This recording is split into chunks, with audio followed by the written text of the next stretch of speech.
আজকের আলোচনায় থাকছে প্রাচীন বাংলার জনপদসমূহ এবং বর্তমান ভৌগোলিক অবস্থা, বাঙালি জাতির উদ্ভব ও বিকাশ, প্রাচীন বাংলার রাজনৈতিক অবস্থা এবং শাসকগণ, বিগত সালের প্রশ্নাবলী আলোচনা, গুরুত্বপূর্ণ ব্যক্তিবর্গ এবং স্থাপনা, মধ্যযুগের তথা মুসলিম বাংলার ইতিহাসের সূচনা, বিবিধ। বাংলাদেশের ভৌগোলিক অবস্থান। বর্তমান বাংলাদেশ এশিয়া মহাদেশের দক্ষিণ পূর্বাংশে অবস্থিত। এর বিস্তৃতি 20 ডিগ্রি 34 ইঞ্চি উত্তর অক্ষরেখা থেকে 20 ডিগ্রি 38 ইঞ্চি উত্তর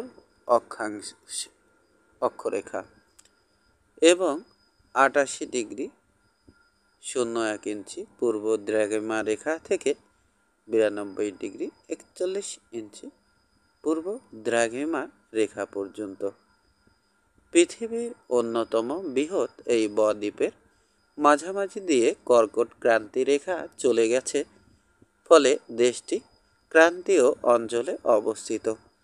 বাংলাদেশের উত্তরে ভারতের পশ্চিমবঙ্গ, মেঘালয় ও আসাম, পূর্বে ভারতের আসাম, ত্রিপুরা, মিজোরাম ও মায়ানমার, পশ্চিমে ভারতের পশ্চিমবঙ্গ এবং দক্ষিণে বঙ্গোপসাগর অবস্থিত।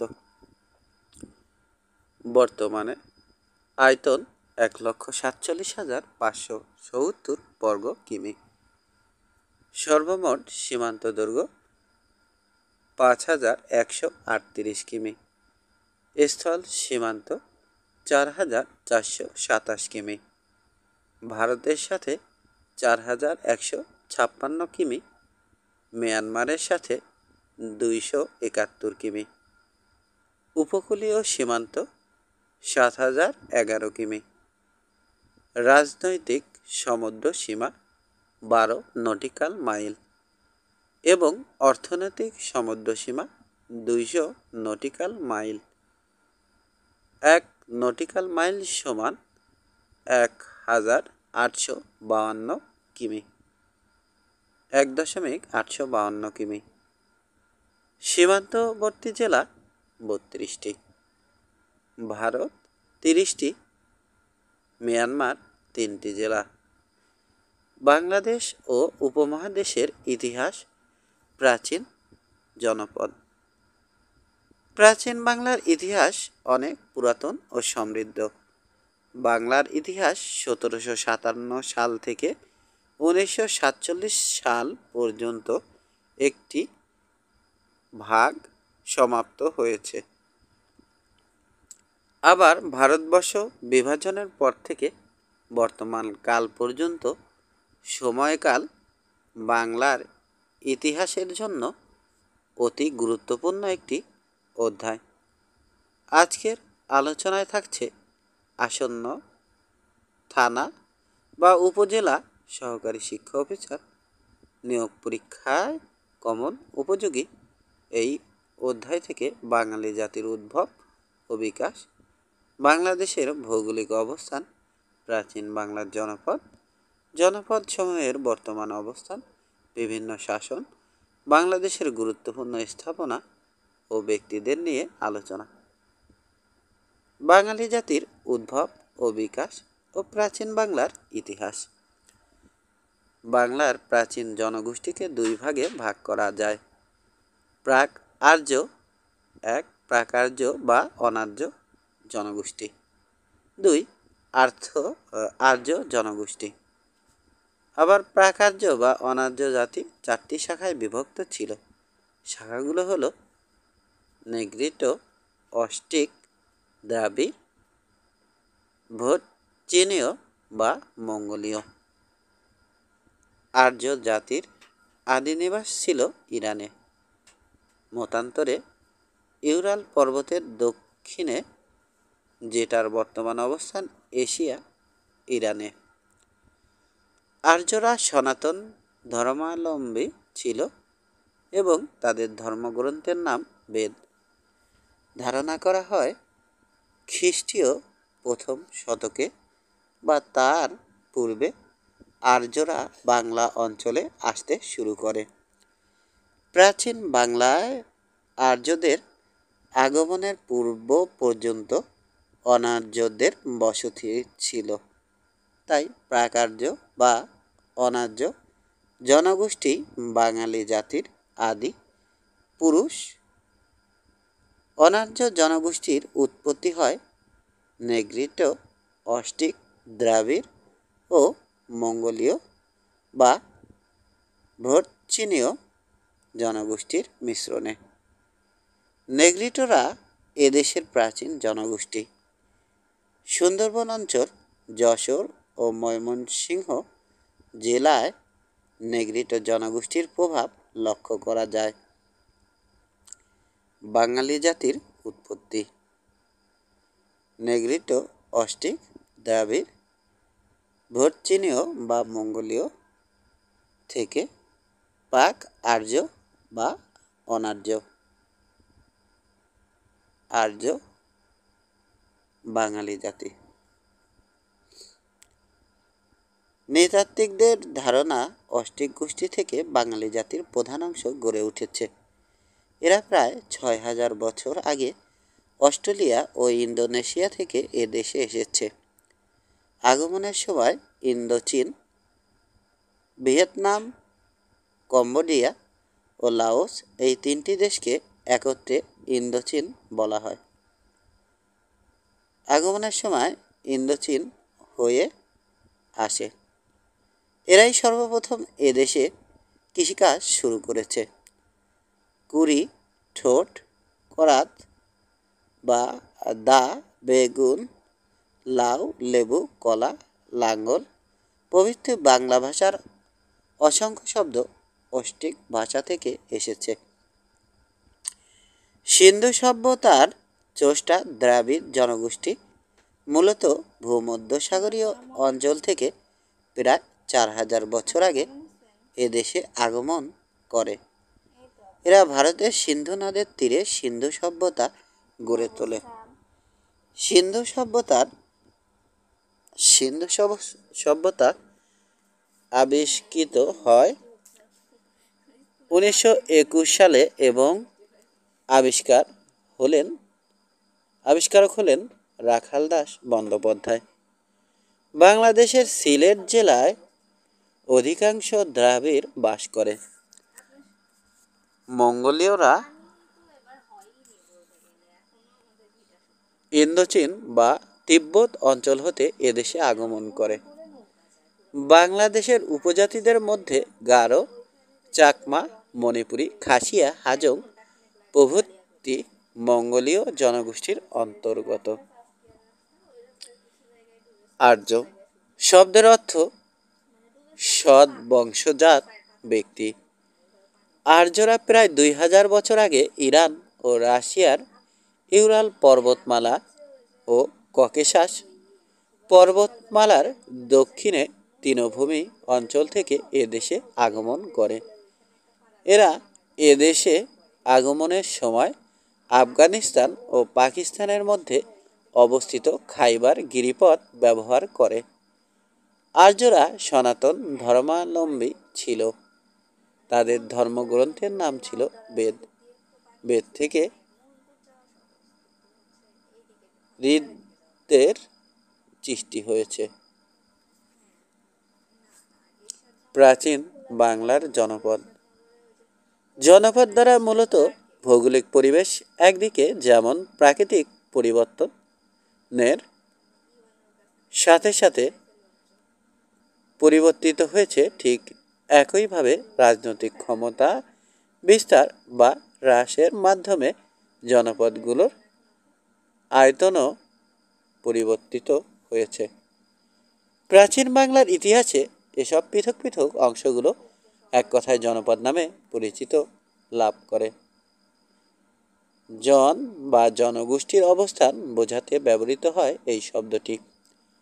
অর্থাৎ এই জনপদগুলোর অধিকাংশের নামকরণ হয়েছিল প্রাচীন জনগোষ্ঠীর নাম অনুসারে। প্রাচীন কাল থেকে আরম্ভ করে আনুষ্ঠানিক ষষ্ঠ ও সপ্তম শতকে প্রাচীন বাংলা পুণ্ড, গৌড়, রাট, সূক্ষ্ম, তাম্রলিপি, সমতট জনপদে বিভক্ত ছিল। বঙ্গ অতি প্রাচীন কাল থেকেই বর্তমান বাংলাদেশের একটি স্বতন্ত্র অঞ্চল স্বকীয় বৈশিষ্ট্য নিয়ে বঙ্গ নামে পরিচিত ছিল। প্রায় ৭,৫০০ বছর আগে হযরত নূহ আলাইহিসসালামের যুগে কিভাবে মহাপ্লাবনের পর বঙ্গ জনপদ গড়ে ওঠে তা বর্ণিত হয়েছে।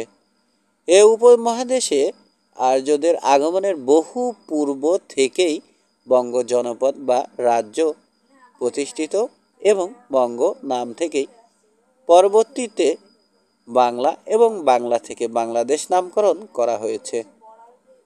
প্রাগৈতিহাসিক যুগের জনপদ বাংলাদেশের দক্ষিণ ও পূর্ববঙ্গ নিয়ে গঠিত ছিল, যার সীমারেখা ছিল পশ্চিমে ভাগীরথী, উত্তরে গঙ্গা বা পদ্মা, পূর্বে ব্রহ্মপুত্র ও মেঘনা এবং দক্ষিণে বঙ্গোপসাগর। পাল ও সেন বংশের শাসনামলে এবং মুসলিম শাসনের সময়কালে বাংলাদেশের পূর্ব দক্ষিণ অঞ্চল বঙ্গ নামে পরিচিতি পায়। মিনহাজ-উদ-দিন সিরাজ ভাগীরথীর পূর্ব দক্ষিণ অঞ্চলকেই বঙ্গ নামে উল্লেখ করেন, যা গিয়াসউদ্দিন বলবনের শাসন আমলে মুসলমানদের কাছে বাংলা নামে পরিচিত হয়। পুণ্ড প্রাচীন বাংলার অন্যতম গুরুত্বপূর্ণ জনপদের নাম পুণ্ড। ধারণা করা হয় পুণ্ড নামক এক জাতি এ জনপদে বাস করত। এরা উত্তরবঙ্গে বাস করত বলে এ অঞ্চলে পুণ্ডদেশ বা পুণ্ডবর্ধন নামে খ্যাত ছিল। বর্তমান বগুড়া, রংপুর, রাজশাহী ও দিনাজপুর অঞ্চল নিয়ে এ জনপদ গঠিত। পুণ্ডের রাজধানী ছিল পুণ্ডবর্ধন। প্রাচীনকালে এটি একটি সুপ্রসিদ্ধ নগরী ছিল। পাথরের চাকতিতে খোদাই করা লেখা এ জনপদে পাওয়া যায়। বরেন্দ্র বরেন্দ্র নামের প্রাচীন জনপদটি ছিল পুণ্ডবর্ধনের একটি অংশ। তবকাত ই নাসিরি শীর্ষক গ্রন্থে এই রাজ্যকে গঙ্গা নদীর পূর্বভাগে অবহিত লক্ষণাবতী রাজ্যের অংশ বলে বর্ণনা করা হয়েছে।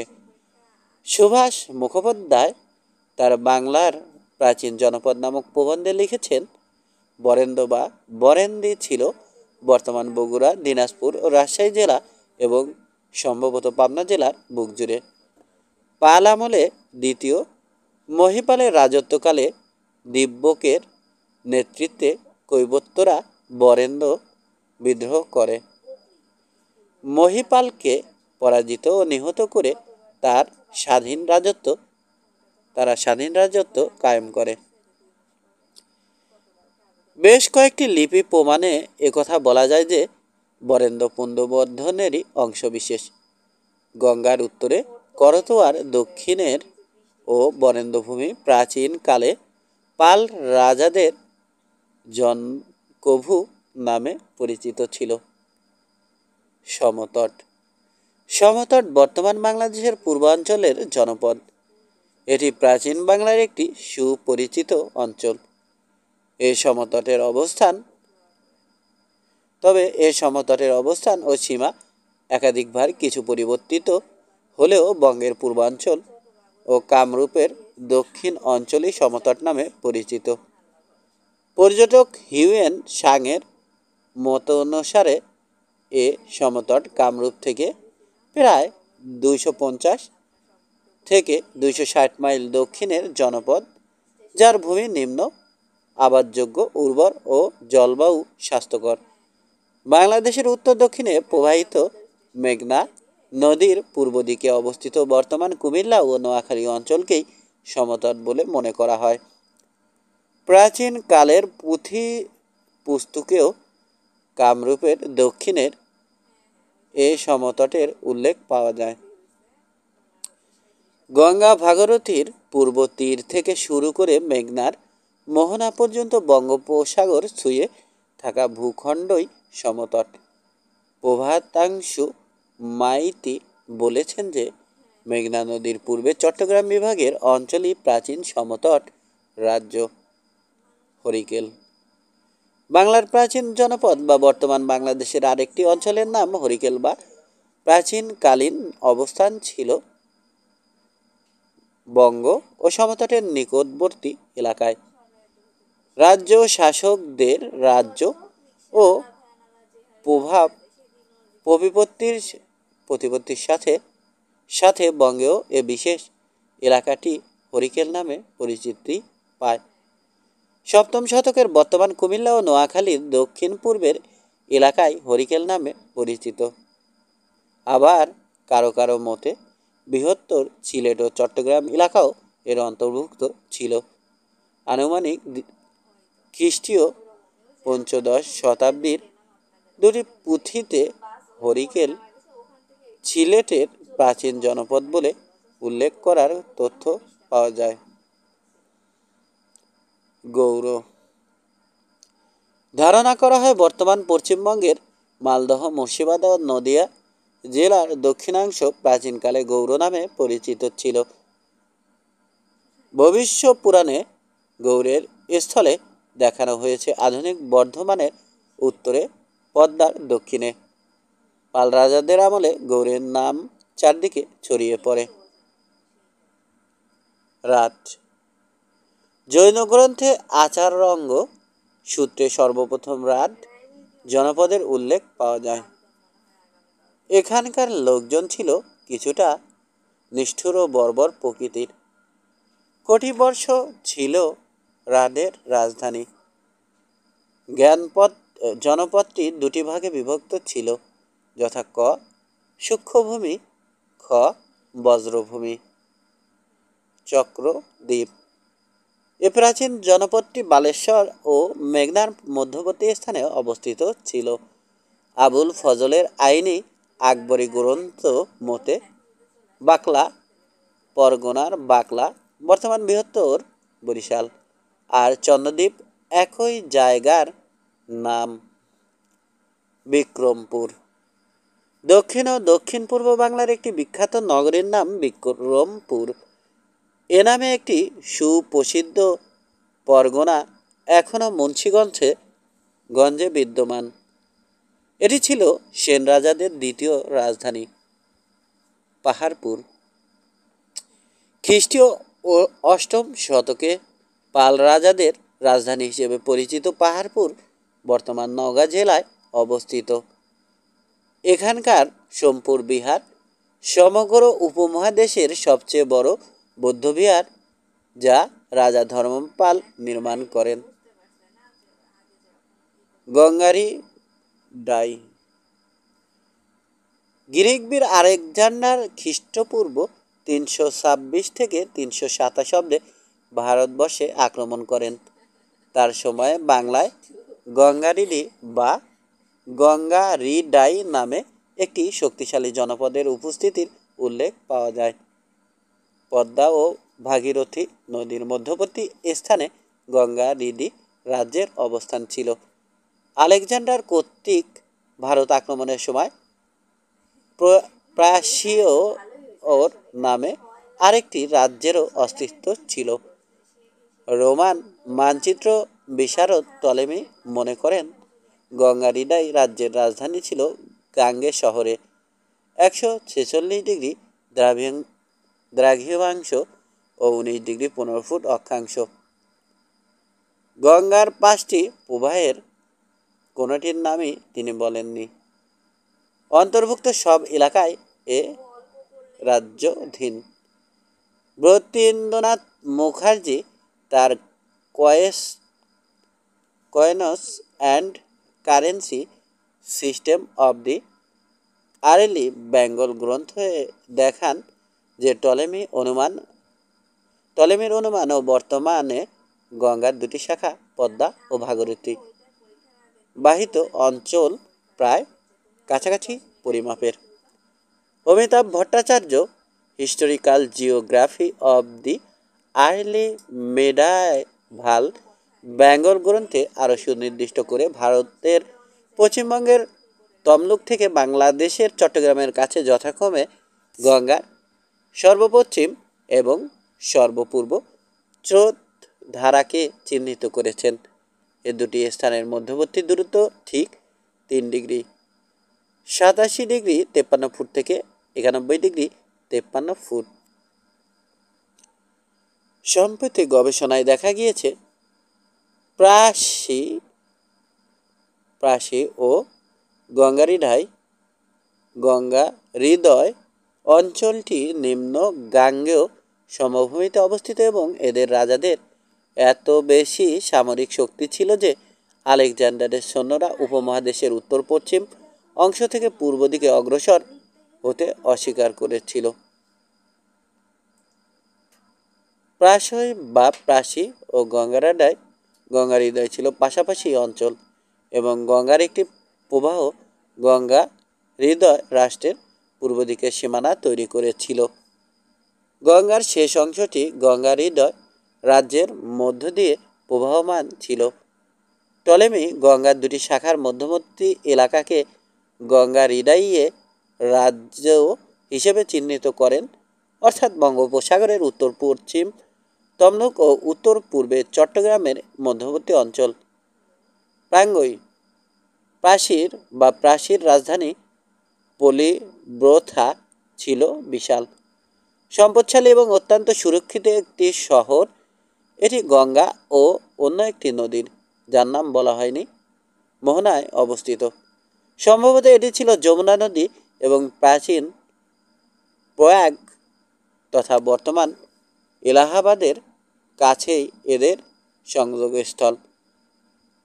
এখান থেকে গঙ্গার একটু নিচের দিকে পাটলিপুত্র নগরীর অবস্থান, যাকে পলিব্রথা হিসেবে চিহ্নিত করা হয়। একটি বর্ণনায়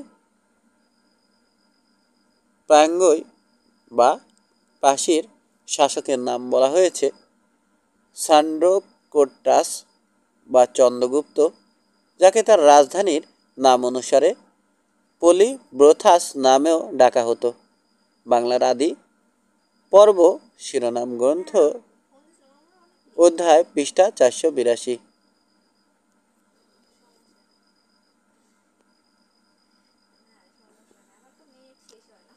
প্রাচীন বাংলার বিভিন্ন শাসনামল।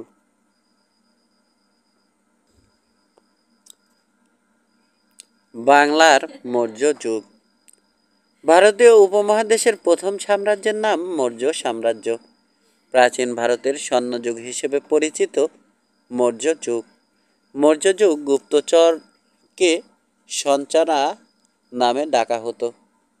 উত্তর বাংলায় মৌর্য শাসন প্রতিষ্ঠিত হয় সম্রাট অশোকের রাজত্বকালে। মহারাজ অশোক বৌদ্ধ ধর্ম গ্রহণ করেছিলেন কলিঙ্গের যুদ্ধের ভয়াবহ পরিণাম প্রত্যক্ষ করে। বৌদ্ধ ধর্মের কনস্টান্টাইন বলা হয় অশোককে। চন্দ্রগুপ্ত মৌর্যের রাজসভায় গ্রিক দূত হলেন মেগাস্থিনিস। মৌর্য যুগ। মৌর্য সাম্রাজ্যই ভারতের ইতিহাসে প্রথম সর্বভারতীয় সাম্রাজ্য। ভারতে মৌর্য শাসনের প্রতিষ্ঠাতা করেন সম্রাট চন্দ্রগুপ্ত মৌর্য। খ্রিস্টপূর্ব 323 অব্দে ব্যাবিলনে আলেকজান্ডারের মৃত্যু ঘটলে তার অধিকৃত ভারতীয় অঞ্চলে গ্রিকদের মধ্যে আতঙ্ক, অনিশ্চয়তা এবং বিরোধ দেখা দেয়। এ সময়ে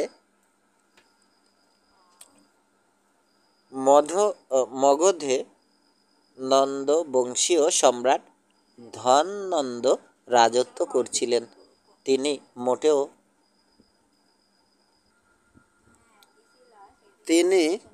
মোটেও জনপ্রিয় ছিলেন না।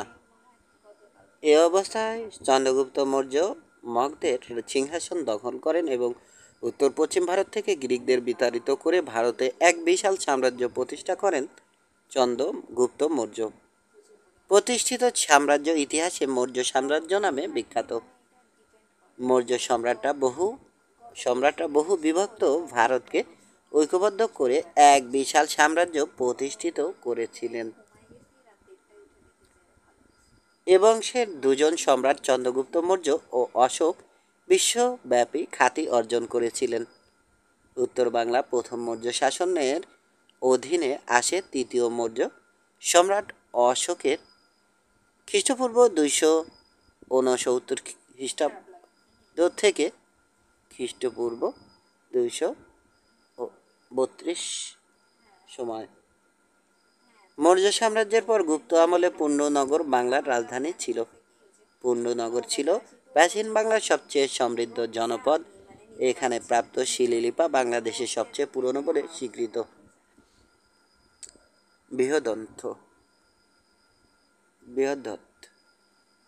বৃহদত্ত ছিল একটি রাজবংশ যারা খ্রিস্টপূর্ব 4th এবং 3য় শতাব্দীতে প্রাচীন ভারতীয় রাজ্য মগধে শাসন করেছিল। বিম্বিসার দ্বারা প্রতিষ্ঠিত বৃহদ্রথগণ পূর্ববর্তী প্রদত্ত রাজবংশকে উৎখাত করে ক্ষমতায় অধিষ্ঠিত হন।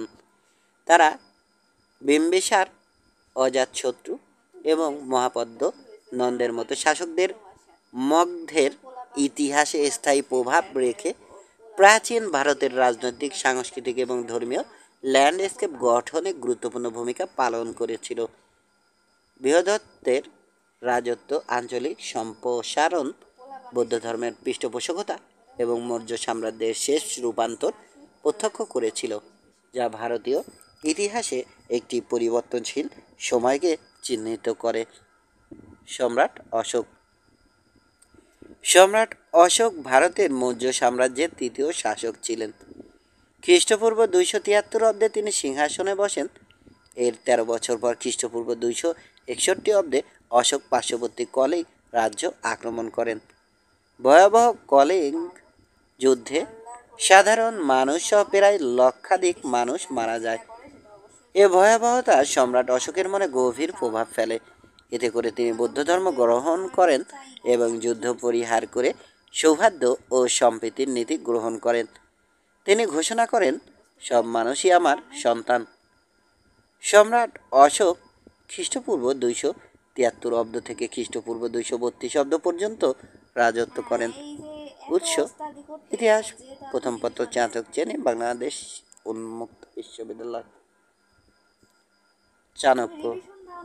চাণক্য চন্দ্রগুপ্ত মৌর্যের সভাসদ ছিলেন।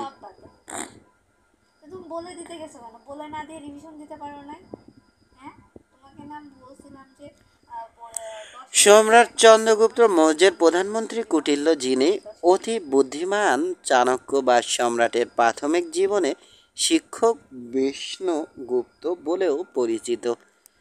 চাণক্য খ্রিস্টপূর্ব 370 অব্দে জন্মগ্রহণ করে।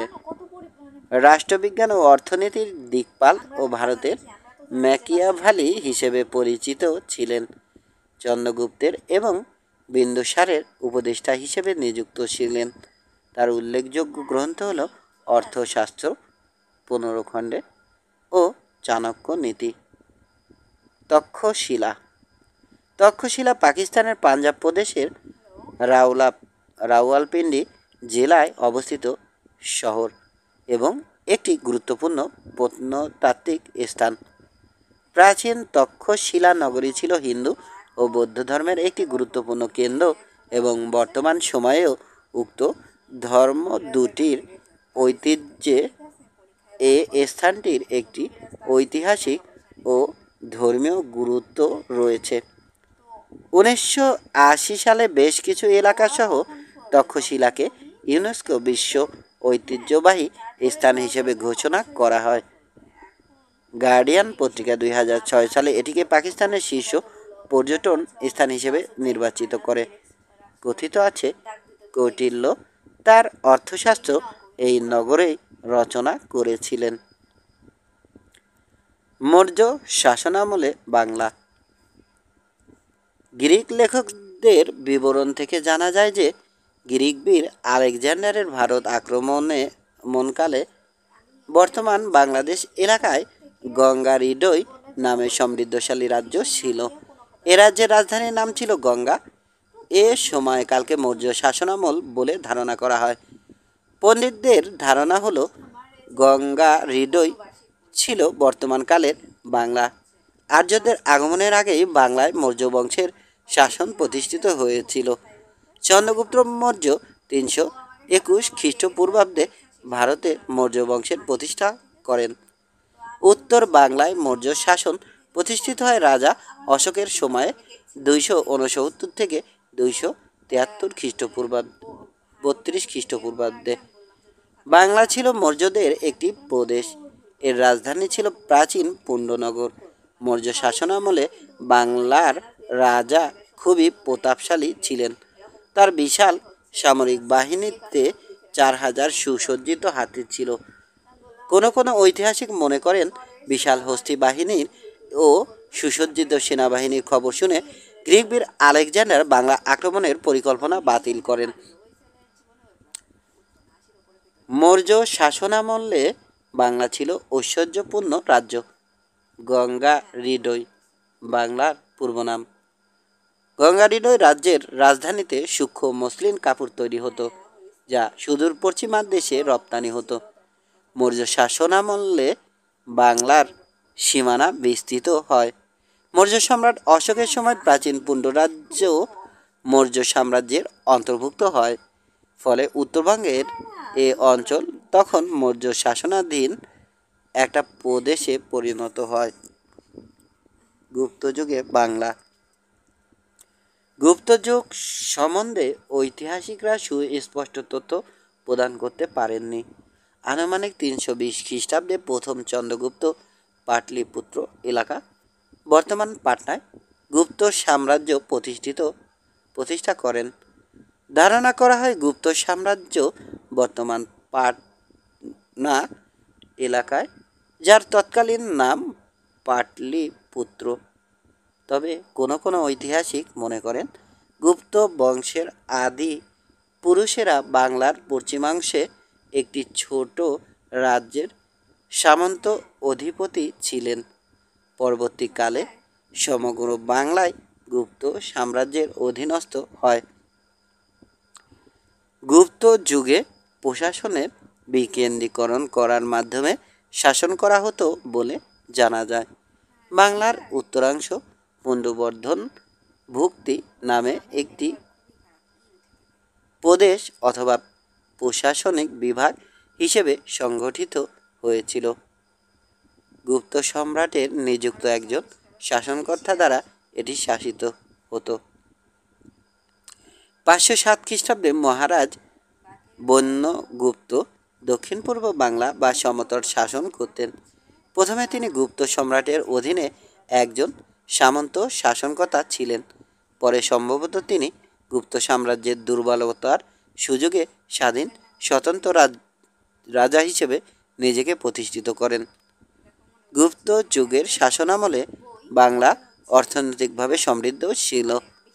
সে সময় বাংলাদেশে প্রচুর স্বর্ণ ও রৌপ্য মুদ্রার প্রচলন ছিল। গুপ্ত শাসনাধীন বাংলাদেশ ছিল বেশ সমৃদ্ধ।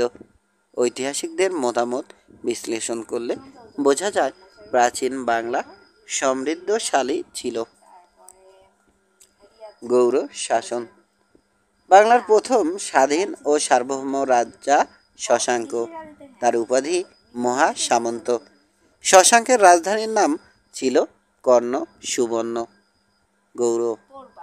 বাংলার প্রাচীন জনপদগুলো যে যুগে যুগে সীমানা সম্প্রসারণ করেছে আর বড় উদাহরণ হলো গৌড়। গৌড়ের রাজধানী শহর ছিল কর্ণ সুবর্ণ। এই জনপদের খ্যাতি এতই বৃদ্ধি পেয়েছিল যে সমগ্র বাংলাকেই সময়ে সময়ে গৌড়দেশ বিবেচনা করা হতো। পূর্ব ভারতীয় দেশসমূহের সামগ্রিক নাম হিসেবে এমনকি উত্তর ভারতের আর্যাবর্তের নাম হিসেবেও কখনো কখনো গৌড়ের ব্যবহার দেখা যায়। সেন বংশীয় রাজারা গৌড়েশ্বর উপাধি গ্রহণ করে গৌরব বোধ করতেন। ব্যাপক অর্থে গৌড় বলতে অনেক সময় বাংলা ভাষাভাষী সমগ্র অঞ্চলকে বোঝাতো। আদিকালে গৌড় বলতে বর্তমানের মুর্শিদাবাদ জেলা ও মালদা জেলার দক্ষিণাংশকে বোঝাতো। হিউয়েন সাং শশাঙ্ককে কর্ণ সুবর্ণ দেশের সম্রাট বলেছেন এবং হর্ষ চরিত গ্রন্থে শশাঙ্ককে গৌরাধিপতি বলে উল্লেখ করা হয়েছে। মুসলিম যুগে অঞ্চলটি কখনো গৌড় আবার কখনো লক্ষণাবতী নামে পরিচিত ছিল। শশাঙ্ক বাংলাদেশের ইতিহাসে শশাঙ্ক ছিলেন প্রথম সার্বভৌম রাজা। শশাঙ্ক সপ্তম শতকের শুরুতে আনুমানিক 606 সালে গৌড়ে এক স্বাধীন রাজ্য প্রতিষ্ঠা করেন। স্বাধীন গৌড় রাজ্য বাংলার উত্তর পশ্চিমাংশ ও মধ্যে বিস্তৃত ছিল। কর্ণ সুবর্ণ ছিল শশাঙ্কের রাজধানী। বর্তমান মুর্শিদাবাদ জেলার বহরমপুরের 10 কিলোমিটার দক্ষিণ পশ্চিমে অবস্থিত রাঙামাটি নামক স্থানটি প্রাচীন কর্ণ সুবর্ণ। শশাঙ্ক সনাতন হিন্দু ধর্মে বিশ্বাসী ছিলেন। তিনি গৌড় রাজ্যকে ভারতের বিহার ও উড়িষ্যা পর্যন্ত বিস্তৃত করেন। উত্তর ভারতে শশাঙ্কের প্রধান প্রতিদ্বন্দ্বী ছিলেন হর্ষবর্ধন। গুপ্ত শাসন গুপ্ত সাম্রাজ্যের বিস্তার ঘটেছিল পূর্ব পশ্চিম বরাবর সৌরাষ্ট্র থেকে উত্তরবঙ্গ পর্যন্ত।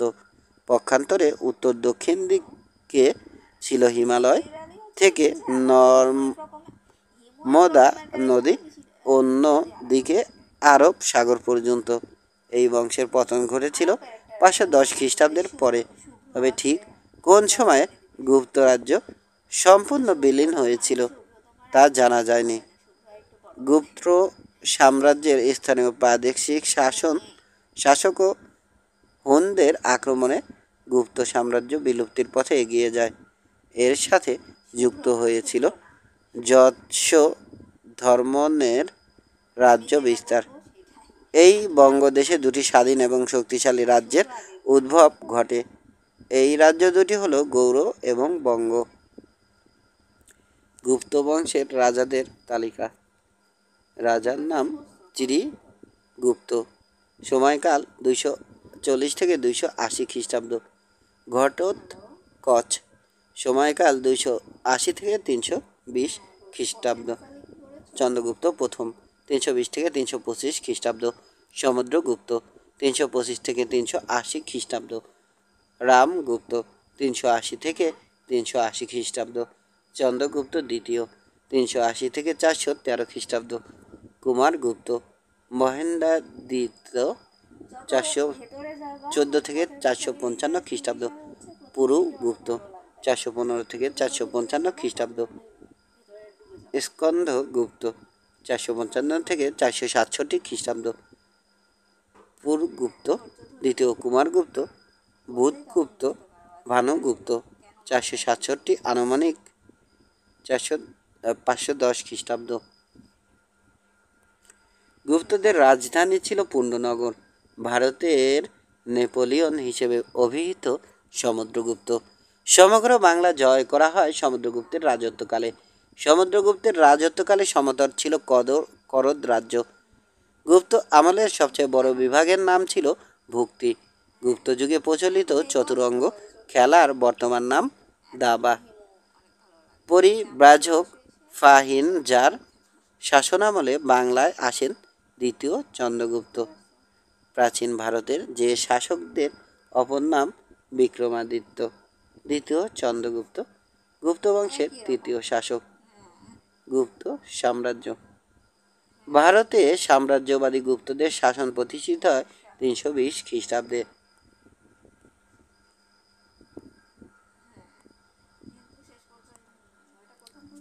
চিরিগুপ্ত হচ্ছেন গুপ্ত বংশের আদি পুরুষ। এলানের মতে পাটলিপুত্র মগধের অভ্যন্তরে নগরের অদূরে চিরিগুপ্তের রাজত্ব ছিল। তখন বাংলায় কিছু স্বাধীন রাজ্যের উত্থান ঘটে। এগুলোর মধ্যে দক্ষিণ পূর্ব বাংলার সমতট রাজ্য ও পশ্চিম বাংলার পুষ্করণ রাজ্য উল্লেখযোগ্য। প্রথম চন্দ্রগুপ্তের হাত ধরে গুপ্ত শাসন প্রতিষ্ঠিত হয়। প্রথম কুমারগুপ্তের সময় 432 থেকে 448 খ্রিস্টাব্দ থেকে উত্তর বাংলা গুপ্ত সাম্রাজ্যের একটি গুরুত্বপূর্ণ প্রশাসনিক বিভাগ হিসেবে গড়ে ওঠে। এটির নাম ছিল তখন পুণ্ড্রবর্ধন ভুক্তি। গুপ্ত সম্রাট প্রথম চন্দ্রগুপ্তের রাজত্বকালে বাংলার উত্তরাংশের কিছু অংশ গুপ্ত সাম্রাজ্যের অধিকারে আসে। সমুদ্রগুপ্তের রাজত্বকালে সমগ্র বাংলা অধিকৃত হলেও সমতট একটি করদ রাজ্য ছিল। সমুদ্রগুপ্তের রাজত্বকাল থেকে 6 শতকের মাঝামাঝি পর্যন্ত বাংলার উত্তরাংশ গুপ্ত সাম্রাজ্যের অধীনস্থ একটি প্রদেশ বা ভুক্তি হিসেবে পরিগণিত হতো। মৌর্যদের মতো গুপ্তদের রাজধানী ছিল মহাস্থানগড়ের পুণ্ড্রনগর। হুনদের আক্রমণের মধ্য দিয়ে গুপ্ত সাম্রাজ্যের পতন ঘটে। গুপ্ত যুগের মুদ্রা। খ্রিস্টীয় 4 শতকে গুপ্ত সাম্রাজ্যের প্রতিষ্ঠা মুদ্রাতন্ত্রের ইতিহাসে এক নতুন যুগের সূচনা করে। গুপ্ত মুদ্রার প্রচলন শুরু হয় সাম্রাজ্যের তৃতীয় শাসক প্রথম চন্দ্রগুপ্ত কর্তৃক প্রকাশিত কিছু স্বর্ণমুদ্রার মধ্য দিয়ে। এ মুদ্রার এক পিঠ চন্দ্রগুপ্ত ও তার রানী কুমার দেবীর প্রতিকৃতি এবং অন্য পিঠে সিংহের উপর উপবিষ্ট দেবী ও লিচ্ছবা উক্তিটি উৎকীর্ণ রয়েছে। এ ধরনের মুদ্রার কিছু নিদর্শন 24 পরগনা ও বর্ধমান জেলা থেকে আবিষ্কৃত হয়। তবে সমুদ্রগুপ্তের শাসন শুরু হওয়ার আগ পর্যন্ত বাংলা সম্ভবত গুপ্ত সাম্রাজ্যের অন্তর্ভুক্ত হয়নি। সমুদ্রগুপ্তের এলাহাবাদ লিপিতে সীমান্ত সাম্রাজ্যগুলোর মধ্যে সমতটের উল্লেখ পাওয়া যায়। 1 ও 2 সমুদ্রগুপ্তের তীরন্দাজ মুদ্রা, 3 প্রথম কুমারগুপ্তের সিংহ শিকারী,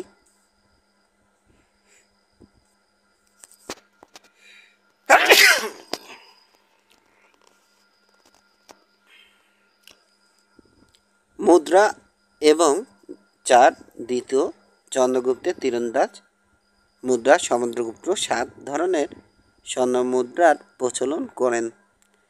এর মধ্যে রাজদণ্ড, তীরন্দাজ, অশ্বমেধ এ 3 প্রকার মুদ্রা বাংলায় প্রচলিত ছিল বলে জানা যায়। রাজদণ্ড অঙ্কিত মুদ্রা আবিষ্কৃত হয়েছে বাংলাদেশ, মেদিনীপুর, বর্ধমান, হুগলি ও 24 পরগনা থেকে।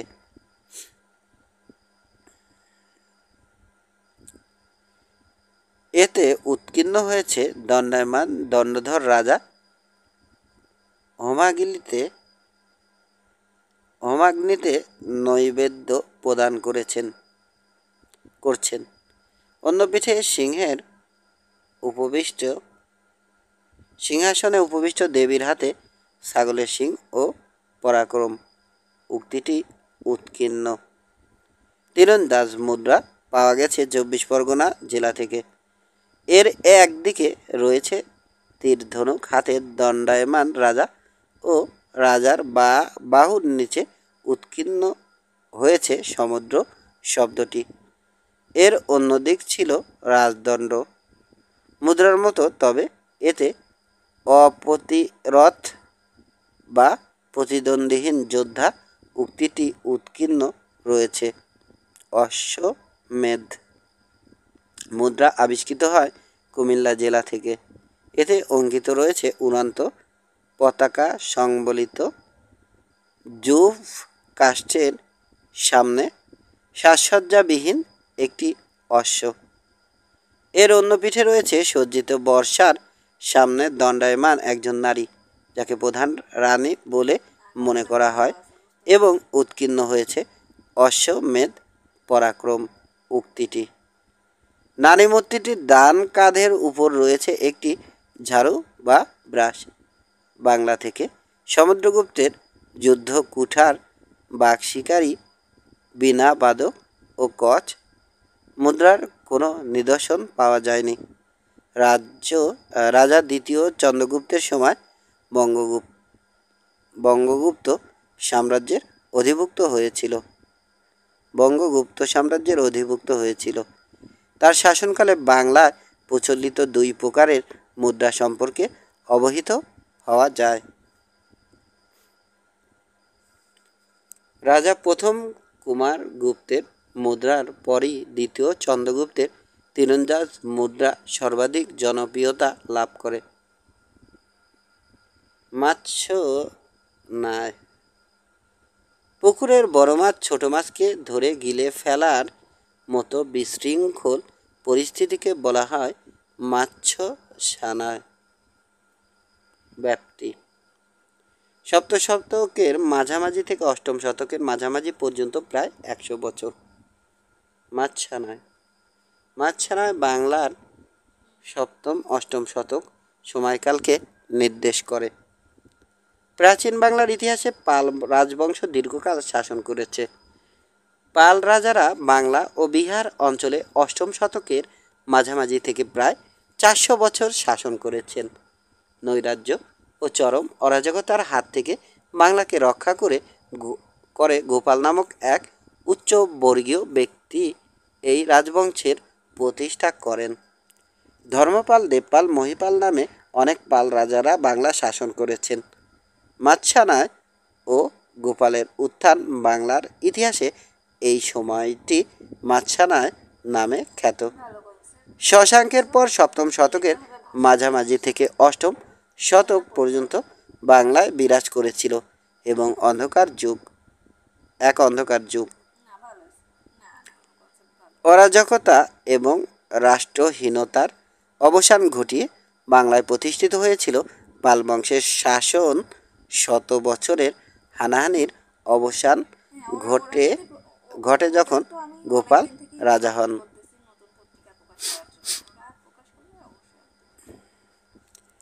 পাল শাসন ধর্ম বৌদ্ধ, প্রতিষ্ঠাতা গোপাল, শেষ রাজা মদন পাল। বাংলার প্রথম দীর্ঘস্থায়ী রাজবংশের পাল বংশ প্রায় 400 বছরের মতো শাসন করেছে। পাল বংশ সোমপুর বিহার, নওগাঁ জেলার পাহাড়পুরে অবস্থিত। এর প্রতিষ্ঠাতা রাজা ধর্মপাল। গোপাল শাসন করেছিলেন 27 বছর, 756 থেকে 781। গোপালের মৃত্যুর পর বাংলার সিংহাসনে বসেন ধর্মপাল। পাল রাজাদের মধ্যে সর্বশ্রেষ্ঠ ধর্মপাল। ত্রিশক্তির সংঘর্ষ শুরু হয় 8 শতকের শেষ দিকে। ত্রিশক্তির প্রথম যুদ্ধে পরাজিত হন ধর্মপাল। ধর্মপাল রাজত্ব করেন 40 বছর। ধর্মপালের শাসনকাল 781 থেকে 821 খ্রিস্টাব্দে। ধর্মপাল অনুসারী ছিলেন বৌদ্ধ ধর্মের। ধর্মপালের মৃত্যুর পর সিংহাসনে বসেন দেবপাল। নালন্দায় এক বিশাল বৌদ্ধ মন্দির নির্মাণ করেন মহিপাল। মহিপালের জনপ্রিয়তা অর্জনের যথার্থ কারণ জনহিতকর কাজ। মহিপালের রাজত্বকাল 50 বছর। মহিপাল মৃত্যুর পর সিংহাসনে বসেন তার পুত্র ন্যায়পাল। কৈবর্ত বিদ্রোহ হয় দ্বিতীয় মহিপালের রাজত্বকালে। কৈবর্ত বিদ্রোহের নেতা দিব্য বরেন্দ্র দখল করেন দ্বিতীয় মহিপালকে হত্যা করে। পাল বংশের সর্বশেষ সফল শাসক রামপাল। রামচরিত গ্রন্থের রচিতা সন্ধ্যাকর নন্দী। রানীকে রাজকীয় মর্যাদা দেয়া হয় পাল আমলে। দ্বিতীয় মহিপালের ছোট দুই ভাই সুরপাল এবং রামপাল পরবর্তীতে শাসক হয় এবং রামপাল বরেন্দ্র অঞ্চল পুনরুদ্ধার করেন। এরপর কুমারপাল, গোপাল, মদন পাল 1161 পর্যন্ত শাসন করেন এবং এভাবে পাল বংশের শাসনের ইতি ঘটে। পাল আমলের স্বাধীন বিদ্রোহ বংশ খড়গদেব, কান্তিদেব, চন্দ্র বর্ম ইত্যাদি।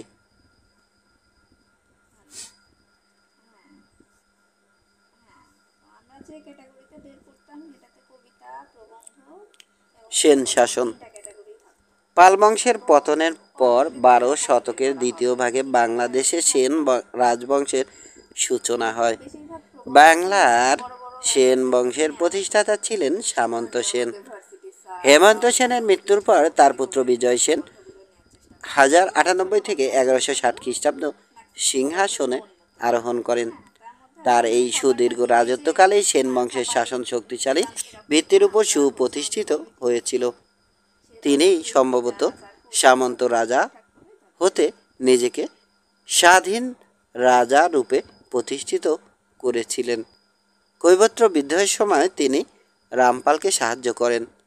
হুগলি জেলার ত্রিবেণীতে অবস্থিত বিজয়পুর ছিল বিজয় সেনের প্রথম রাজধানী। দ্বিতীয় রাজধানী স্থাপন করা হয় বর্তমান মুন্সিগঞ্জ জেলার বিক্রমপুরে। বিজয় সেন পরমেশ্বর পরম ভট্টারক মহারাজাধিরাজ অরিরাজ বিষব শঙ্কর প্রভৃতি উপাধি গ্রহণ করেন। সেন বংশের অধীনে সর্বপ্রথম সমগ্র বাংলা দীর্ঘকাল ব্যাপী একক রাজার অধীনে ছিল। ধর্মের দিক হতে বিজয় সেন ছিলেন শৈব।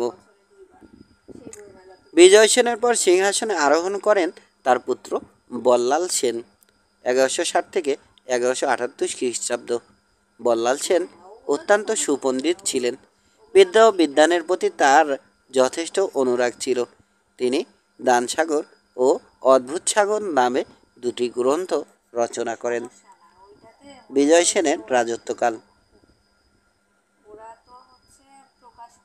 1098 থেকে 1160 খ্রিস্টাব্দ। 1098 সালে বিজয় সেন সিংহাসন লাভ করেন। বিজয় সেন সুর বংশীয় রাজকন্যা বিলাস দেবীকে বিবাহ করেন। এ সময় রাজ ছিল সুর বংশীয়দের অধীনে। বিজয় সেন বিবাহের ফলে রাজ এলাকায় নিজ অধিকার প্রতিষ্ঠার সুযোগ পান। রাজ দখলের পর বিজয় সেন বর্ম বংশীয় রাজাকে পরাজিত করে পূর্ব ও দক্ষিণ বাংলা অধিকার করেন। পাল রাজা মদন পালের শাসনামলে বিজয় সেন উত্তর পশ্চিম বাংলা আক্রমণ করে সেখানে আপন প্রভুত্ব কায়েম করেন। বিজয় সেন ছিলেন বীর যোদ্ধা। তিনি কামরূপ রাজ, কলিঙ্গরাজ ও মিথিলার নান্যদেবকে যুদ্ধে পরাজিত করেন। এভাবে বহু যুগে জয়লাভ করে বিজয় সেন প্রায় সমগ্র বাংলা বিশাল রাজ্য প্রতিষ্ঠা করতে সক্ষম হন। 1160 খ্রিস্টাব্দে বিজয় সেন মৃত্যুবরণ করেন। বিজয় সেন ছিলেন শৈব ধর্মের অনুসারী। শৈব ধর্ম হিন্দু ধর্মেরই একটি শাখা। তিনি বেশ কিছু উপাধি গ্রহণ করেছিলেন, যেমন পরম মাহেশ্বর, পরম ভট্টারক, মহারাজাধিরাজ, অরিরাজ, নিঃশঙ্ক শঙ্কর ইত্যাদি। তার প্রথম রাজধানী ছিল হুগলি জেলার ত্রিবেণীতে এবং দ্বিতীয় রাজধানী ছিল ঢাকার বিক্রমপুরে। বল্লাল সেনের রাজত্বকাল 1160 থেকে 1178 খ্রিস্টাব্দ। বিজয় সেনের পর 1160 খ্রিস্টাব্দে পুত্র বল্লাল সেন সিংহাসনে আরোহণ করেন। বল্লাল সেনও ছিলেন পিতার মতো দক্ষ যোদ্ধা। যোগ্যতার সাথে রাজত্ব পরিচালনা করতে থাকেন তিনি। সিংহাসনে আরোহণের পর রাজা বল্লাল সেন রাজ্য বিস্তারে মনোনিবেশ করেন। তিনি মগধ ও মিথিলা জয় করেন। তার শাসনামলে সমগ্র বাংলাদেশের উপর সেন বংশের কর্তৃত্ব প্রতিষ্ঠিত হয়। রাজা বল্লাল সেন বিদ্বান ও পণ্ডিত ব্যক্তি ছিলেন। তিনি দানসাগর ও অদ্ভুত সাগর নামে দুখানি পুস্তক রচনা করেছিলেন। তিনি এদেশের সাহিত্য ও সংস্কৃতির উন্নয়নে যথেষ্ট ভূমিকা রেখেছিলেন। তিনি শৈব ধর্ম প্রচারের বিশেষ পদক্ষেপ নিয়েছিলেন। তিনি অরিরাজ, নিঃশঙ্ক শঙ্কর উপাধিও গ্রহণ করেন। শৈব ধর্ম প্রচারের জন্য তিনি আরাকান, কামরূপ, নেপাল, উড়িষ্যা ও মগধে দূত পাঠান। তার রাজত্বকালে সুফি বাবা আদম শহীদ ইসলাম ধর্মপ্রচারের জন্য এসেছিলেন। বল্লাল সেনের সাথে রাজধানী বিক্রমপুরে সুফির যুদ্ধ হয়। যুদ্ধে সুফি শহীদ হয়েছিলেন। শেষ বয়সে তিনি পুত্র লক্ষণ সেনের হাতে রাজত্বের ভার ছেড়ে দিয়ে ধর্ম সাধনায় দিন কাটান। রাজা বল্লাল সেন পিতৃরাজ্য অক্ষুণ্ণ রাখেন। জ্ঞানী ও পণ্ডিত হিসেবেই তিনি খ্যাতি অর্জন করেন। তিনি 1178 খ্রিস্টাব্দ পর্যন্ত 18 বছর কাল রাজত্ব করেছিলেন। লক্ষণ সেনের রাজত্বকাল 1178 থেকে 1206 খ্রিস্টাব্দ। রাজা লক্ষণ সেন তার পিতার পর 1178 খ্রিস্টাব্দে বাংলার সিংহাসনে আরোহণ করেন। তিনি সেন বংশের সর্বশেষ রাজা ছিলেন। লক্ষণ সেন অনেকগুলো বিজয় অভিযান পরিচালনা করে তার রাজ্যের বিস্তৃতি ঘটান। তিনি গৌড়, কলিঙ্গ ও কামরূপ রাজাদেরকে পরাজিত করেন। কাশী ও প্রয়োগ জয় করে তিনি সেখানে একটি বিজয় স্তম্ভ নির্মাণ করেন। পিতার মতো লক্ষণ সেন একজন সুপণ্ডিত ও সুকবি ছিলেন। তিনি তার পিতার অসমাপ্ত গ্রন্থ অদ্ভুত সাগর সমাপ্ত করেন। লক্ষণ সেনের রাজসভা জ্ঞানী, গুণী ও পণ্ডিত ব্যক্তিদের মিলনস্থল ছিল। প্রসিদ্ধ পণ্ডিত হলুয়াউদ তার প্রধানমন্ত্রী ও ধর্মাধ্যক্ষ ছিলেন। মুসলিম ঐতিহাসিক মিনহাজ ই সিরাজ লক্ষণ সেনের দানশীলতা ও অন্যান্য গুণাবলীর প্রশংসা করেন। সেন বংশের পতন ত্রয়োদশ শতকের শুরুতে মুসলিম শক্তি উত্তর ভারত থেকে বাংলার দিকে অগ্রসর হয়। বৃদ্ধ বয়সে লক্ষণ সেন দ্বিতীয় রাজধানী নদিয়ায় বসবাস করছিলেন। 1204 খ্রিস্টাব্দে মুসলিম সেনাপতি ইখতিয়ার উদ্দিন মোহাম্মদ বখতিয়ার খলজি নদিয়া আক্রমণ করেন। নদিয়ায় পরাজিত লক্ষণ সেন পালিয়ে আসেন পূর্ব বাংলায়। উত্তর ও উত্তর পশ্চিম বাংলা মুসলিম অধিকারে চলে যায়। লক্ষণ সেন আরও 2 বছর রাজত্ব করে 1206 খ্রিস্টাব্দে মৃত্যুবরণ করেন। যদিও এরপরে আরও কিছুকাল পূর্ব বাংলায় সেন শাসন চলছিল, তবুও বলা চলে লক্ষণ সেনের পরাজয়ের মধ্য দিয়ে বাংলায় সেন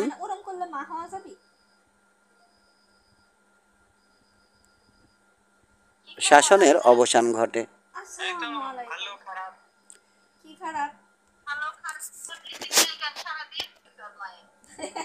চাণক্য কার প্রধানমন্ত্রী ছিলেন?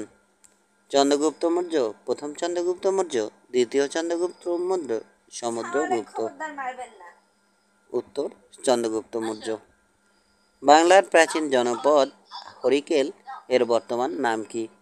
সিলেট ও চট্টগ্রাম, ঢাকা ও ময়মনসিংহ, কুমিল্লা ও নোয়াখালী, রাজশাহী ও রংপুর। সিলেট ও চট্টগ্রাম।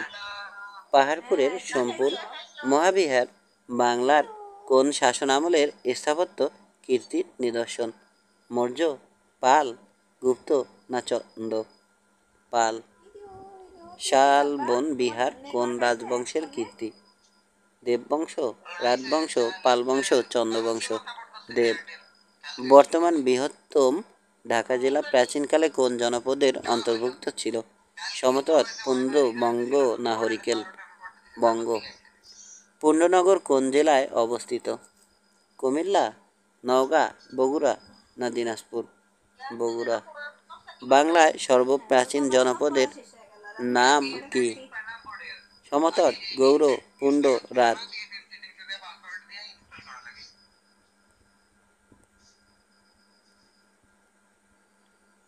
পুন্ড। প্রাচীন বাংলায় সমতট বর্তমান কোন অঞ্চল নিয়ে গঠিত ছিল? ঢাকা ও কুমিল্লা, ময়মনসিংহ ও নেত্রকোনা, কুমিল্লা ও নোয়াখালী, ময়মনসিংহ ও জামালপুর? নোয়াখালী ও কুমিল্লা। মাৎস্যনায় বাংলার কোন সময়কাল নির্দেশ করে? ক. 5ম থেকে 6ষ্ঠ শতক, 6ষ্ঠ থেকে 7ম শতক, 7ম থেকে 8ম শতক, 8ম থেকে 9ম? 7ম থেকে 8ম শতক। রাজশাহীর উত্তরাংশ, বগুড়ার পশ্চিমাংশ, রংপুর ও দিনাজপুরের কিছু অংশ নিয়ে কি গঠিত? ক. পলল গঠিত সমভূমি, খ. বরেন্দ্রভূমি, গ. উত্তরবঙ্গ, গ. মহাস্থানগড়? বরেন্দ্রভূমি। বাংলার শেষ হিন্দু রাজা কে ছিলেন? ক. বিজয় সেন, খ. হেমন্ত পাল, গ. গৌরী সেন, ঘ.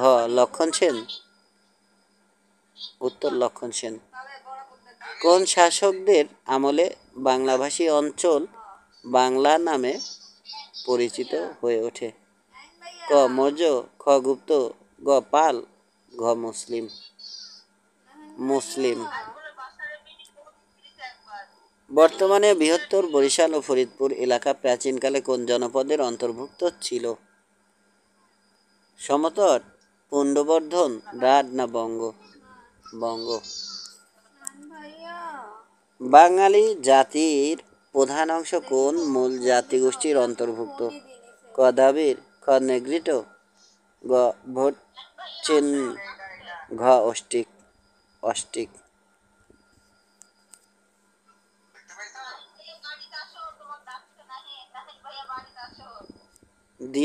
দীপাঙ্কর চিরিগান অতীশ। অতীশ দীপাঙ্কর চিরিগান 980 থেকে 1053। বৌদ্ধ পণ্ডিত, ধর্মগুরু ও দার্শনিক। দশম একাদশ শতকের অন্যতম শ্রেষ্ঠ বাঙালি পণ্ডিত দীপাঙ্কর চিরিগান 980 খ্রিস্টাব্দে ঢাকার বিক্রমপুরের বজ্রযোগিনী গ্রামে এক রাজ পরিবারে জন্মগ্রহণ করেন। পিতা কল্যাণচিরি এবং মাতা প্রভাতবতী দেবী। তার বাল্যনাম ছিল চন্দ্রগর্ভ। মায়ের নিকট এবং স্থানীয় বজ্রাসন বিহারে প্রাথমিক শিক্ষা শেষ করে তিনি বিখ্যাত বৌদ্ধগুরু জেতারির নিকট বৌদ্ধ ধর্ম ও শাস্ত্রে উচ্চশিক্ষা লাভ করেন। এ সময় তিনি সংসারের প্রতি বিরাগ বশত গারস্থ জীবন ত্যাগ করে ধর্মীয় জ্ঞান অর্জনের সংকল্প করেন। এ উদ্দেশ্যে তিনি পশ্চিম ভারতের কৃষ্ণগিরি বিহারে গিয়ে রাহুল গুপ্তের শিষ্যত্ব গ্রহণ করেন। বৌদ্ধশাস্ত্রে আধ্যাত্মিক গুহ্য বিদ্যায় শিক্ষালাভ করে গুহ্য জ্ঞান বজ্র উপাধিতে ভূষিত হন। মগধের অদন্তপুরী বিহারে মহা সাংঘিক আচার্য শীলরক্ষিতের নিকট দীক্ষা গ্রহণের পর তার নতুন নামকরণ হয় দীপাঙ্কর চিরিগান। 31 বছর বয়সে তিনি আচার্য ধর্মরক্ষিত কর্তৃক সর্বশ্রেষ্ঠ ভিক্ষুদের শ্রেণীভুক্ত হন। পরে দীপাঙ্কর মগধের তৎকালীন শ্রেষ্ঠ আচার্যের নিকট কিছুকাল শিক্ষালাভ করে শূন্য থেকে জগতের উৎপত্তি এ তত্ত্ব শূন্যবাদ প্রচার করেন। চন্দ্রগুপ্ত মৌর্য। ভারতবর্ষের প্রথম সাম্রাজ্যের নাম মৌর্য সাম্রাজ্য। মৌর্য সাম্রাজ্যের প্রতিষ্ঠাতা পুরুষ হচ্ছেন চন্দ্রগুপ্ত মৌর্য। তার রাজত্বকাল খ্রিস্টপূর্ব 322 থেকে 298 অব্দ পর্যন্ত। চন্দ্রগুপ্ত মৌর্যই প্রাচীন ভারতে অখণ্ড ঐক্যবদ্ধ রাজনৈতিক সাম্রাজ্য প্রতিষ্ঠার পথে প্রথম বড় ধরনের সফল পদক্ষেপ গ্রহণ করেন। তার সময় থেকেই সর্বভারতীয় চিন্তা চেতনার প্রসার ঘটে। মৌর্য শাসন ব্যবস্থার সূচনা হয়। বৌদ্ধ ধর্মের প্রসার বাড়তে থাকে। সামাজিক ক্ষেত্রে আর্য অনার্যের পার্থক্য ক্রমেই ঘুচে যেতে শুরু করে। শিল্প সংস্কৃতির ক্ষেত্রেও গুণগত পরিবর্তনের সূচনা হয়। তার রাজধানী ছিল পাটালিপুত্র। সম্রাট চন্দ্রগুপ্ত মৌর্যের প্রধানমন্ত্রী ছিলেন চাণক্য। সোমপুর মহাবিহার। ধর্মপাল সোমপুর মহাবিহার প্রতিষ্ঠা করেন। এটি রাজশাহী বিভাগের বর্তমান নওগাঁ জেলার পাহাড়পুরে অবস্থিত। এটি বরেন্দ্র অঞ্চলের কেন্দ্রস্থলে প্রতিষ্ঠিত অন্যতম বৌদ্ধ ধর্ম শিক্ষা প্রতিষ্ঠান। এটি ভারতবর্ষের মধ্যে সর্ববৃহৎ বৌদ্ধবিহার। এটি মহাবিহার নামে পরিচিত। ধর্মপাল বৌদ্ধ ধর্ম অনুরাগী ছিল। তিনি হিন্দু দেবতার জন্য মন্দির নির্মাণ করার জন্য ভূমি দান করতেন। ধর্মপালের প্রধানমন্ত্রী গর্গ ছিলেন একজন ব্রাহ্মণ। রামপাল পাল বংশের সর্বশেষ সফল শাসক। দেবপাল পাল বংশের অন্যতম রাজা ছিলেন। তিনি আনুমানিক 821 সালে বাংলার সিংহাসনে আরোহণ করেন। মদন পাল পাল বংশের শেষ রাজা ছিলেন। বল্লাল সেন। বল্লাল সেন ব্রত সাগর, আচার সাগর প্রতিষ্ঠা সাগর, দান সাগর ও অদ্ভুত সাগর নামে 5টি গ্রন্থ রচনা করেন। লক্ষণ সেন বল্লাল সেনের অসমাপ্ত অদ্ভুত সাগর গ্রন্থ সমাপ্ত করেছিলেন। সেন বংশের শেষ জ্যেষ্ঠ রাজা বিজয় সেনের পুত্র ছিলেন বল্লাল সেন। সিংহাসনে আরোহণ আনুমানিক 1160 সালে। তিনি দেশের ভেতরে উন্নয়ন, নতুন প্রথা চালু ও সংস্কারের কাজে অধিকতর মনোযোগী ছিলেন।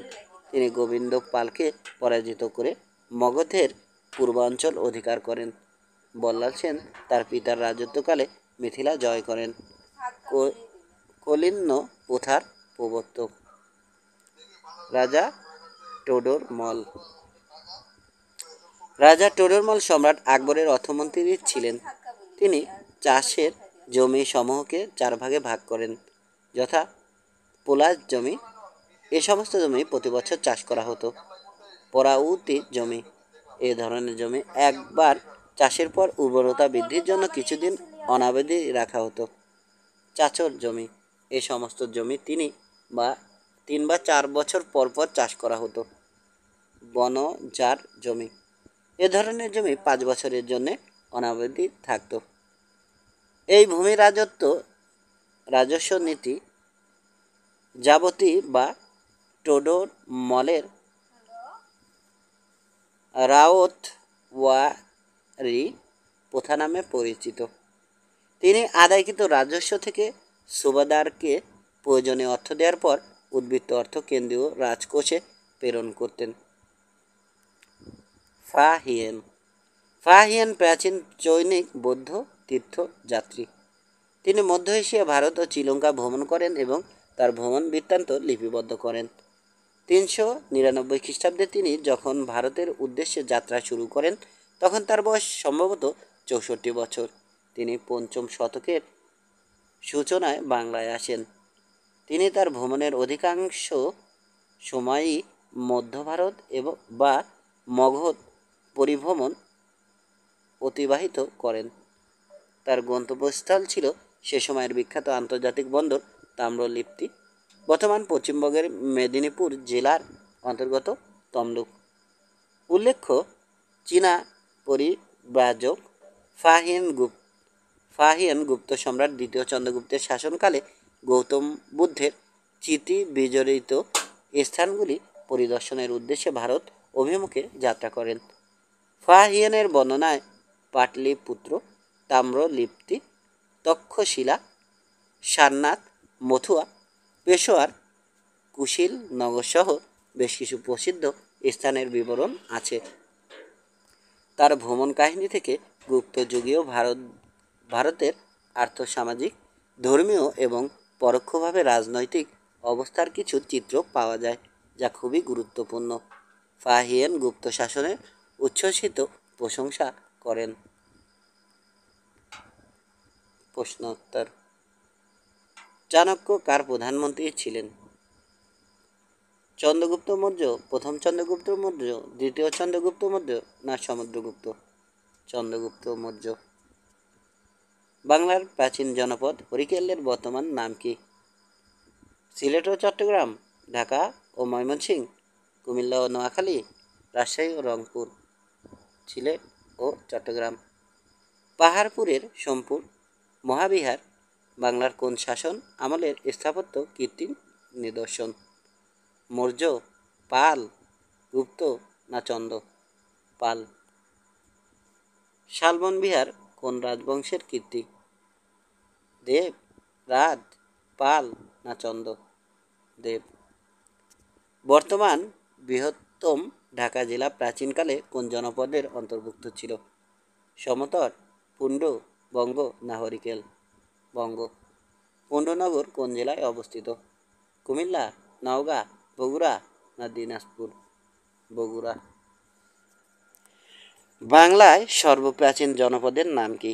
সমতট, গৌড়, পুণ্ড না রাত? পুণ্ড। ময়নামতি শালবন বিহার কার কীর্তি? শ্রী শান্তিদেব, শ্রী আনন্দদেব, শ্রী ভবদেব না শ্রী বীরদেব? শ্রী ভবদেব। প্রাচীন বাংলার সমতট বর্তমান কোন অঞ্চল নিয়ে গঠিত ছিল? ঢাকা ও কুমিল্লা, ময়মনসিংহ ও নেত্রকোনা, কুমিল্লা ও নোয়াখালী ময়মনসিংহ ও জামালপুর, কুমিল্লা ও নোয়াখালী। মাছরাঙায় বাংলার কোন সময়কাল নির্দেশ করে? ক পঞ্চম থেকে ষষ্ঠ শতক, ষষ্ঠ থেকে সপ্তম শতক, সপ্তম থেকে অষ্টম শতক, না অষ্টম থেকে নবম শতক? সপ্তম থেকে অষ্টম শতক। মহাস্থবির শিলভদ্র কোন মহাবিহারের আচার্য ছিলেন? ক আনন্দ বিহার, খ নানন্দা বিহার, গ গোসিপ বিহার, ঘ সোমপুর বিহার, খ নালন্দা বিহার। গৌড়ের সোনা মসজিদ কার আমলে নির্মিত হয়? ফখরুদ্দিন মোবারক শাহ, হোসেন শাহ, শায়েস্তা খাঁ, ঈসা খাঁ? হোসেন শাহ। বর্তমান বৃহত্তম ঢাকা জেলা প্রাচীনকালে কোন জনপদের অন্তর্ভুক্ত ছিল? সমতট, পুন্ড, বঙ্গ, না হরিকেল? বঙ্গ। রাজশাহীর উত্তরাংশ, বগুড়ার পশ্চিমাংশ, রংপুর ও দিনাজপুরের কিছু অংশ নিয়ে গঠিত কোনটি? পলল গঠিত সমভূমি, বরেন্দ্রভূমি, উত্তরবঙ্গ, না মহাস্থানগড়? বরেন্দ্রভূমি। বাংলার শেষ হিন্দু রাজা কে ছিলেন? বিজয় সেন, হেমন্ত পাল, গৌরী সেন, না লক্ষণ সেন? লক্ষণ সেন। মোহাম্মদ ঘুরি পৃথ্বীরাজ চৌহানের মধ্যে দ্বিতীয় তরাইনের যুদ্ধ কত সালে সংঘটিত হয়? 1190, না 1192, 1206, না 712? 1192। কোন শাসকদের আমলে বাংলাভাষী অঞ্চল বাংলা নামে পরিচিত হয়ে ওঠে? মৌর্য, গুপ্ত, পাল, না মুসলিম? মুসলিম। কে বাংলার সাল গণনা শুরু করেন? লক্ষণ সেন, ইলিয়াস শাহ, বিজয় সেন, আকবর? আকবর। ইরানের কবি হাফিজের সাথে পত্রালাপ হয়েছিল বাংলার কোন সুলতানের? গিয়াসউদ্দিন আজম শাহ, আলাউদ্দিন হোসেন শাহ, ফখরুদ্দিন মোবারক শাহ, না ইলিয়াস শাহ? গিয়াসউদ্দিন আজম শাহ। বাংলার প্রথম স্বাধীন সালতানাতের প্রথম রাজধানী ছিল কি? গৌড়, মুর্শিদাবাদ, পান্ডুয়া, না সোনারগাঁ? গৌড়। কোন শাসকের সময় থেকে সমগ্র বাংলা ভাষাভাষী অঞ্চল পরিচিত হয়ে ওঠে বাংলাহ নামে? ফখরুদ্দিন মোবারক শাহ, শামসুদ্দিন ইলিয়াস শাহ, জালালউদ্দিন মোহাম্মদ আকবর, ঈসা খান? শামসুদ্দিন ইলিয়াস শাহ। বর্তমানে বৃহত্তর বরিশাল ও ফরিদপুর এলাকা প্রাচীনকালে কোন জনপদের অন্তর্ভুক্ত ছিল? সমতট, পুন্ড্রবর্ধন, রাঢ়, না বঙ্গ? বঙ্গ। বাঙালি জাতির প্রধান অংশ কোন মূল জাতিগোষ্ঠীর অন্তর্ভুক্ত? দ্রাবিড়, নেগ্রিটো, ভোটচীন, না অস্ট্রিক? অস্ট্রিক।